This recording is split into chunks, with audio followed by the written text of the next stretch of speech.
Assalamualaikum warahmatullahi wabarakatuh. Jadi di sini kami akan menjelaskan bagaimana konfigurasi dan cara menghubungkan antara perangkat dengan aplikasi. Jadi kita nyalakan dulu perangkatnya. Nah, kemudian kita konfigurasi pada program di Arduino IDE pada bagian file setup.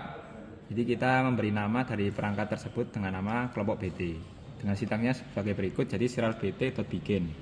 Jadi program dimulai dengan memberi inisialisasi nama perangkat yakni kelompok BT.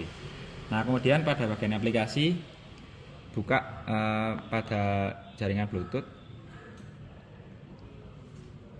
Nah, kemudian cari jaringan yang tersedia. Dalam hal ini tersedia ada kelompok BT. Diklik, kemudian masuk proses pairing. Nah, kemudian pilih ke pair. Nah, setelah setelah terpairing maka akan tampil pada bagian atas dari available device dan masuk ke aplikasi. Dan kalau sudah terpairing maka pada bagian COS Bluetooth akan muncul tulisan kelompok BT. Kemudian kita sambungkan, dan kalau tulisannya connected berarti Bluetooth sudah terkoneksi antara aplikasi dengan perangkat.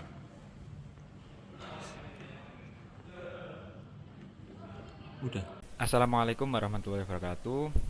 Jadi pada kesempatan kali ini kami akan menjelaskan bagaimana flow atau aliran komunikasi data pada proyek kami, di mana komunikasi pengiriman data tersebut pada proyek kami menggunakan Bluetooth serial.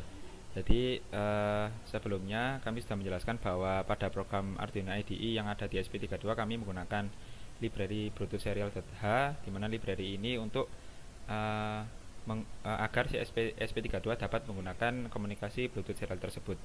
Kemudian kami juga menginisialisasikan nama dari Bluetooth yang digunakan pada SP32 project ini dengan nama kelompok BT.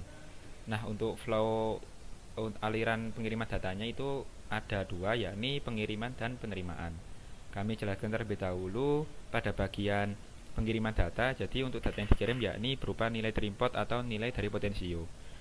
Untuk sintaksnya kami membaca nilai terinput terlebih dahulu pada bagian ini. Jadi int terinput value, jadi variabel terinput value ini diisi dengan analog read atau pembacaan secara analog dari pin terinput pin. Terinput pin ini kami setting pada pin 34.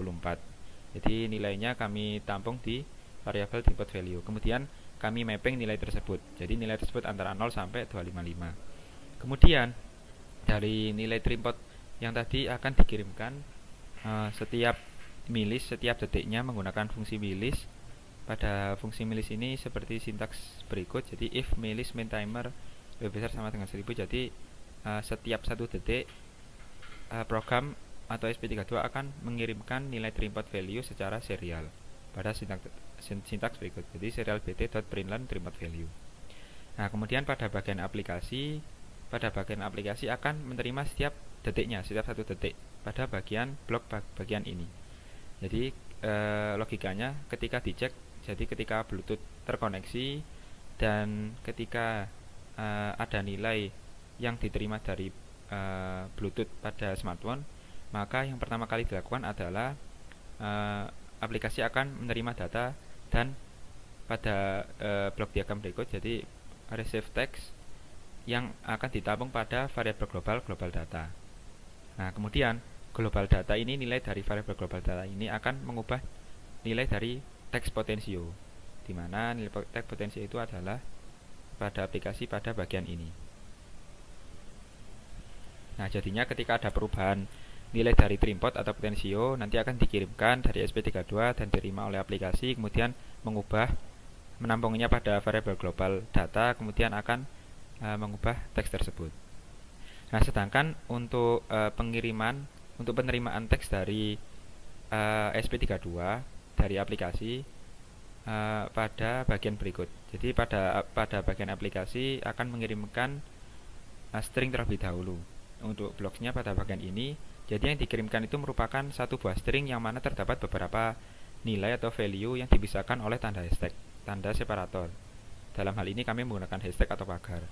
Nah, nilai tersebut kami tampung di variabel global. Ada global arah, terus text box, global delay, dan global lampu. Di mana global arah ini kami dapatkan pada bagian button. Jadi ketika menekan button sebelah kanan, maka variabel global text itu akan diisi dengan nilai pada text box, sedangkan variabel global arah ini akan diisi dengan nilai 1. Sedangkan kalau pada aplikasi ditekan tombol kiri, maka variabel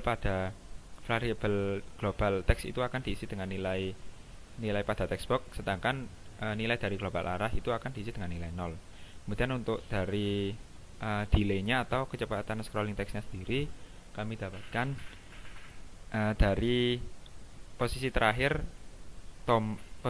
titik pada slider. Jadi posisi terakhir tersebut akan ditampung pada variabel global delay. Sedangkan untuk switch sendiri, jadi ketika switch-nya menyala, maka nilai 1 itu akan ditampung pada variabel global lamp, dan ketika mati, maka nilai 0 akan ditampung pada variabel global lamp. Nah, setelah semua variabel global ini memiliki nilainya, maka dijadikan 1 pada bagian ini dan dikirimkan setiap detiknya. Jadi setelah menerima nilai potensio, kemudian aplikasi akan mengirim satu string dari nilai-nilai tersebut. Nah, pada bagian aplikasi akan diterima pada bagian ini, pada sintaks ini. Nah, jadi dicek terlebih dahulu jika serial BT ini tersedia nilainya, maka value tersebut, string tersebut akan ditampung pada variabel received data, kemudian ditampung pada variabel text yang mana tipe datanya string.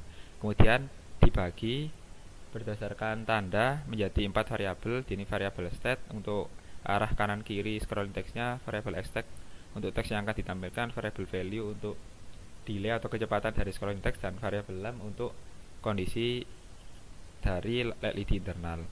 Nah, dipisahkannya dari variabel state ini masuk ke dalam indeks 0, indeks 1 ini masuk ke stack, indeks 2 ini masuk ke variabel value, dan indeks 3 masuk ke variabel lamp.